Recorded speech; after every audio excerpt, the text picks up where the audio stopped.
วิทยาลัยกสิกรรมและป่าไม้แขวงแก่นประสักปาฐกถามุ่นเสือวันสางต่างสหพันธ์กรรมบาลลาวพิธีปาฐกถาเหล่าคืนมุ่นเสือวันสางต่างสหพันธ์กรรมบาลลาวครบรอบ70 ปีวันที่1 กุมภาพันธ์1956หาวันที่1 กุมภาพันธ์2026ที่วิทยาลัยกสิกรรมและป่าไม้จำปาสักจัดขึ้นในวันที่29 มังกร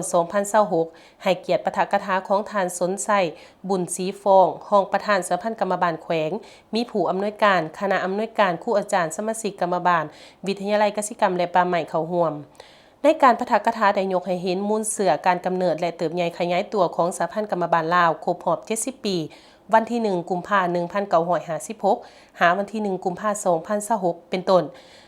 ประวัติแห่งการกำเนิดและเติบใหญ่ขยายตัวของสหพันธ์กรรมบาลลาวนับแต่ปี 1893 เป็นต้นมาประเทศพวกเฮาแม่นตกอยู่ภายใต้การปกครองของพวกลาเมืองขึ้นฝรั่ง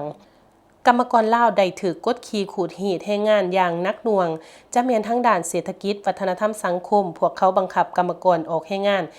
14-16 ชั่วโมงต่อมื้อออกแรงงานหลายให้ค่าตอบแทนน้อยถูกตัดเงินเดือนไล่ออกการโดยบ่มีเหตุผลเพียงพอ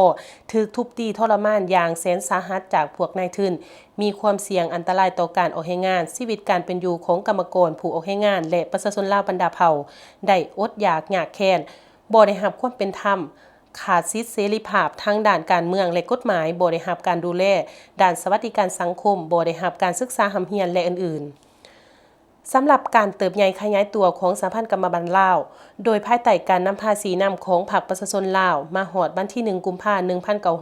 1956ศูนย์กลางพรรคได้มีมติตกลงสร้างตั้งโครงการกรรมบาลขึ้นอย่างเป็นทางการอยู่เขตที่มั่นแขวงหัวพันและมอบหมายให้สหายศรีสมพรโลวันไสเป็นผู้รับผิดชอบสร้างตั้งขึ้นเพื่อจุดประสงค์สืบต่อโฆษณาปลุกระดมขนขวายเต่าโฮมกรรมกรชาวผู้ออกแรงงานลาวบรรดาเผ่าให้มีความตื่นตัวปฏิบัติมีน้ำใจรักษามีทัศนะส้นสันกรรมกรมีความตื่นตัวทางด้านส้นสันอย่างจะแจ้งเสริมขยายประชาธิปไตยมีระเบียบแบบแผนเป็นพลเมืองดีของศาสตร์ส่งเสริมการมีเวียกเหตุงานทำและเป็นตัวแทนให้แก่การป้องกันสิทธิผลประโยชน์อันชอบธรรมให้แก่กรรมกรชาวผู้ออกแรงงานลาวบรรดาเผ่าในพิธีดังกล่าวยังได้มีการมอบรับเหรียญกาของศูนย์กลางสหพันธ์กรรมบาลลาวและใบยองย่อให้ผู้มีผลงานดีเด่นพร้อมทั้งมอบใบยองย่อหาเป็นเจ้าประจำปี2025ให้กรรมบาลหากฐานวิทยาลัยกสิกรรมและป่าไม้จำปาสักให้เกียรติมอบของทานสนไส้